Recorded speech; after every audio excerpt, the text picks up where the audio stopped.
दोस्तों, यह घटना मध्य प्रदेश के मुरैना जिले की है जो 2025 में घटित हुई थी। यह कहानी चंबल क्षेत्र के थाना सराय छोला के अंतर्गत जरह गांव में रहने वाले चरण सिंह कुशवाहा और उनकी पत्नी सीमा के जीवन से जुड़ी हुई है। चरण सिंह की शादी जौरा कस्बे में रहने वाली सीमा से हुई थी। दोनों का वैवाहिक जीवन ठीक चल रहा था और उनके 3 बच्चे भी थे। परिवार सामान्य रूप से अपनी जिंदगी व्यतीत कर रहा था। चरण सिंह ने जौरा कस्बे में एक प्लॉट खरीदने का सौदा कर लिया था, लेकिन उनके पास पूरे पैसे नहीं थे। उन्हें 2.5 लाख रुपए की और ज़रूरत थी। पैसे का इंतजाम करने के लिए सीमा ने अपने पुराने दोस्त संजय से मदद मांगी। संजय सीमा का पुराना प्रेमी रह चुका था। शादी के बाद दोनों के बीच कोई संपर्क नहीं था, लेकिन अब एक बार फिर से वे एक दूसरे के करीब आने लगे।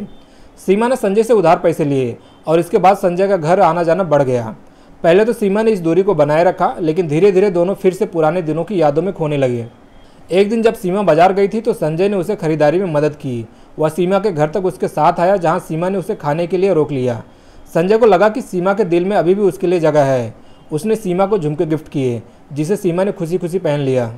बातचीत के दौरान सीमा ने कहा कि उसके पति को उसकी कोई परवाह नहीं है, वह सिर्फ शराब पीकर वक्त बिताते हैं। सीमा और संजय का रिश्ता अब नए मोड़ पर आ चुका था। एक दिन जब चरण सिंह घर से बाहर था तो संजय ने सीमा से मिलने का फैसला किया। सीमा ने उसे अपने घर बुला लिया और दोनों ने पहली बार शारीरिक संबंध बनाए। अब यह सिलसिला रोजाना चलने लगा। जब भी चरण सिंह मजदूरी करने के लिए बाहर जाता तो संजय घर आ जाता था। लेकिन धीरे धीरे पड़ोसियों को इस बात का शक होने लगा और चर्चा गांव में फैल गई। जब यह बात चरण सिंह के कानों तक पहुंची तो उसने सीमा को स्पष्ट रूप से यह कह दिया कि संजय को अब घर में आने की अनुमति नहीं है। सीमा ने संजय को फ़ोन कर सावधान कर दिया और कुछ दिनों तक रिश्ते को ठंडा रखने का फैसला किया।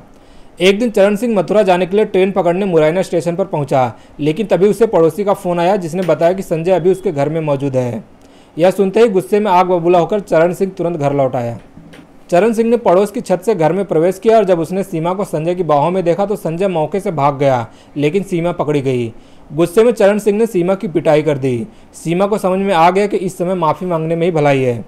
उसने पति के पैरों में गिरकर रोते हुए माफ़ी मांगी और वादा किया कि अब वह ऐसा दोबारा नहीं करेगी। चरण सिंह ने भारी मन से सीमा को माफ़ कर दिया, लेकिन सीमा और संजय का प्यार खत्म नहीं हुआ। अब वे मायके में छिपकर मिलने लगे। सीमा बार बार मायके जाने लगी, जिससे चरण सिंह को शक हुआ। एक दिन वह सीमा के पीछे पीछे उसके ससुराल पहुंचा, जहां उसने संजय को देखा। अब चरण सिंह रोज शराब पीकर सीमा की पिटाई करने लगा, लेकिन सीमा और संजय अब अलग नहीं होना चाहते थे। इसलिए सीमा ने रात में पति और बच्चों को सो जाने के बाद संजय को चुपचाप घर पर बुलाया। एक रात जब सीमा संजय को बुलाने के लिए फ़ोन कर रही थी तभी चरण सिंह की नींद खुल गई। उसने सीमा को रंगों हाथों पकड़ लिया और गुस्से में उसका मोबाइल तोड़ दिया। इस पर सीमा तिलमिला उठी। अब सीमा ने ठान लिया कि वह अपने पति को जिंदा नहीं छोड़ेगी।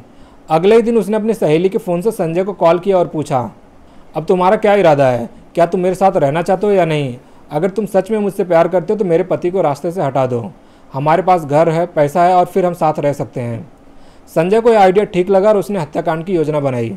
19 दिसंबर 2025 को चरण सिंह अपने बेटे के जन्मदिन की तैयारियों के लिए गाँव जरह से मुरैना आया था। उसी समय संजय ने योजना बनाई कि उसे मुरैना में ही खत्म कर देना चाहिए। जब चरण सिंह बस स्टैंड पर पहुंचा तो वहां संजय पहले से खड़ा था। उसने बड़ी चालाकी से उसे अपने साथ लिया और कहा, चलो शराब पीते हैं।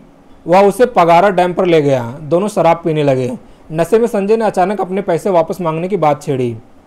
यह सुनते ही बात शुरू हो गई और जो जल्द ही मारपीट में बदल गई।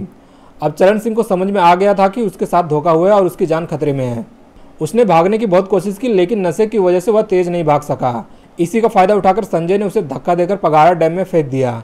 संजय ने सोचा कि अब किसी को शक नहीं होगा और वह आसानी से सीमा के साथ रह सकेगा। 4 दिन बीत गए, लेकिन जब चरण सिंह घर नहीं लौटा तो उसके भाई रामचंद्र ने सराय छोला थाने में गुमशुदगी की रिपोर्ट दर्ज करवा दी। 26 दिसंबर को पगारा डैम में एक लाश मिली। सूचना मिलते ही जौरा थाना प्रभारी उदय भान सिंह यादव मौके पर पहुंचे। शव को बाहर निकाला गया और रामचंद्र ने उसकी पहचान अपने भाई चरण सिंह के रूप में की। रामचंद्र को पहले से अपनी भाभी सीमा और संजय पर शक था। जब पुलिस ने संजय को हिरासत में लिया और कड़ाई से पूछताछ की तो उसने पूरा सच उगल दिया। संजय ने कबूल किया उसने सीमा के कहने पर चरण सिंह को मारकर डैम में फेंक दिया। उसकी निशानदेही पर सीमा को भी गिरफ्तार कर लिया गया। इसके बाद दोनों को अदालत में पेश किया गया, जहां से उन्हें जेल भेज दिया गया। इस कहानी से पता चलता है कि प्रेम, लालच और विश्वासघात मिलकर कैसे एक जिंदगी को तबाह कर सकते हैं। सीमा और संजय के अवैध रिश्ते ने एक परिवार को बर्बाद कर दिया और एक निर्दोष की जान ले ली। अंत में दोनों को उनके किए की सजा मिल गई।